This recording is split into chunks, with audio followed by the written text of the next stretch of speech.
Most consecutive 30-plus point games. He is now lapping the field, 28 and counting, coach, for Harden, 30-plus. Well, Smitty made a good point before when we were off the air about suddenly this team that was depleted, didn't have enough guys, and Nene was pulled out of the closet, took mothballs off him to get up and down the floor to have a big body.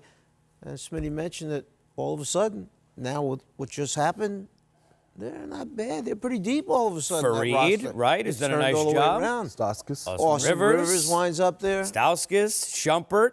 Still waiting, obviously, for CP3 and for Capella. But now when you look at what Harden has done and the growth of the roster, how much more intriguing, if they can get their big two back together with Harden, do they become in the playoffs? You know, James Ennis is back playing the third. Yes. And I think they have those guys that are wing guys that can defend. And then you have a guy like an Austin Rivers who can come in, play a point, can score.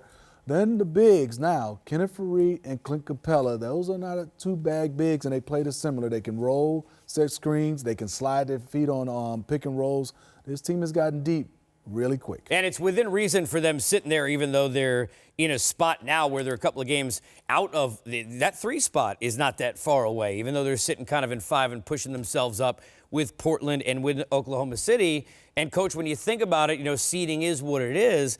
If you can get them healthy and get them home court, the question then becomes, is the defense enough? We know what a factor that was that put them in the position they were in, maybe a Paul injury away from getting to the finals, winning a championship. How much does Shumpert and that addition help in that vein? Well, it seems to me that the 2 pieces they just picked up are 2 spots that they need help in or fit perfectly with what they run and what their philosophy is. Stauskas, 3-point shooter, and then Shumpert, do the dirty work. He'll get on the ground. He'll pick up a charge. He'll get after somebody to take him out of what he wants to run. So the defensive mindset that Shumpert has, all that's good for Houston. Yeah, it's a loss for the Kings, too, because he really was helping them out. And they got a lot of versatile players, Smitty. When you look at what a guy like a Bogdanovic can do, and you think about, you know, what Yogi Ferrell has done, backing up at the point. But Shumpert was helping them and adding some scoring and facilitating a little bit, doing the right things as a player. I mean, not just a guy that was sitting, spotting up, shooting. And some toughness, yes, defending and showing guys how you get it done. And then also, we got a chance to see a more variety of his offense that we didn't get a chance to see in Cleveland. So I think this is a big pickup for the Rockets, also a loss for Sacramento. But I think they're saying, hey, it's time to let some more of these young guys play. Bogdanovic has played so well. I think they're trying to move him in that starting spot and solidify that with him. Bottom of the West, incredibly interesting right now because Utah's got the easiest schedule the rest of the way. They continue seemingly to push, regardless of what they do, in an upward direction. But you've got the Clippers, who made a deal that was more about next year. Maybe they're not even done yet between now and the deadline, Coach. You've got the Laker team. Doesn't look like they're going to get AD. We don't know what they do or don't. The Kings, now you can work Barnes in, but we'll see how that goes when that move is officially made in terms of seeing him in that offense.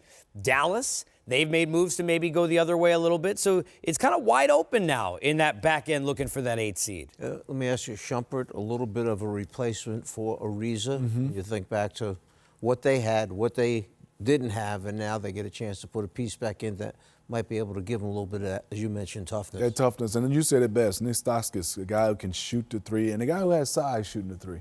If I give you guys Lakers as constituted, no moves. Kings, T-Wolves, Mavs, Clippers.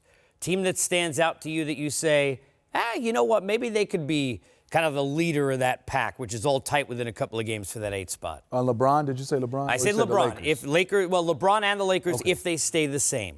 I'm going LeBron and the Lakers just because what they did. Coach talked about it. We saw it before he was injured.